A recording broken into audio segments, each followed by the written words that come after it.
Bonjour à tous.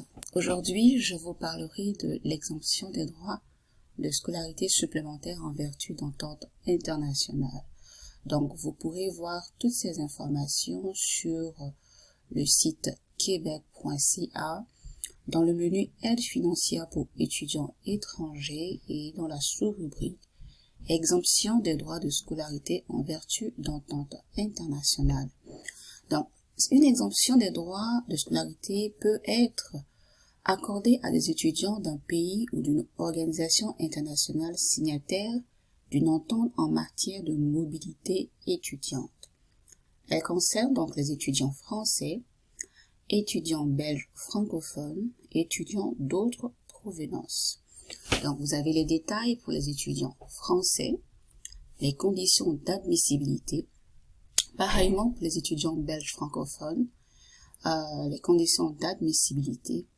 Et pour les étudiants d'autres provenances, vous avez les pays où votre organisation internationale est signataire d'une entente en matière de mobilité étudiante dans ce PDF que je vous montrerai tout à l'heure. Les conditions d'admissibilité. Vous devez être inscrit à temps plein dans un programme menant au baccalauréat, à la maîtrise ou au doctorat. Vous devez également détenir un permis de séjour pour étudiants conformes à la réglementation canadienne en matière d'immigration. L'obtention des certificats d'acceptation du Québec est également obligatoire. Pour ce qui est des démarches, vous devez communiquer avec le représentant de la gestion des exemptions de votre pays ou de l'organisation internationale. Il y a également un fichier PDF que vous pourrez trouver sur ce lien pour connaître les critères de sélection. En point 2, faire une demande d'admission dans une université au Québec. Une fois admis dans un programme universitaire menant à un diplôme, soit le baccalauréat, la maîtrise ou le doctorat, fournir aux représentants de la gestion des exemptions la lettre d'admission conditionnelle ou définitive à une attestation récente de votre inscription à l'université.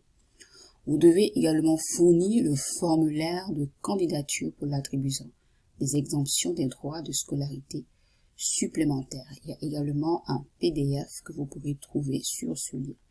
Donc, il doit être rempli et signé. Il y a un 4, le représentant de la gestion des exemptions vous fournira de l'acceptation ou du refus de votre demande et le cas échéant de la recommandation de votre candidature. Donc, vous pourrez voir les pays signataires sur cette page. Il y en a à peu près une trentaine.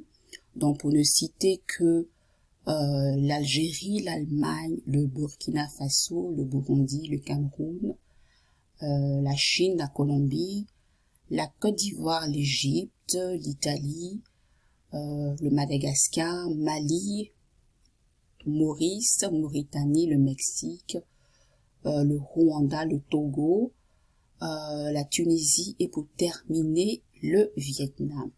Donc, vous avez le nombre d'exemptions proposées, le cycle d'études. Donc, par exemple, pour l'Algérie, il y a 83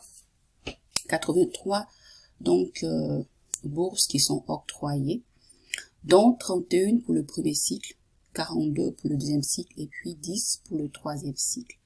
Donc, tout en parcourant cette page, vous pourrez voir les différents nombres d'exemptions qui sont proposées.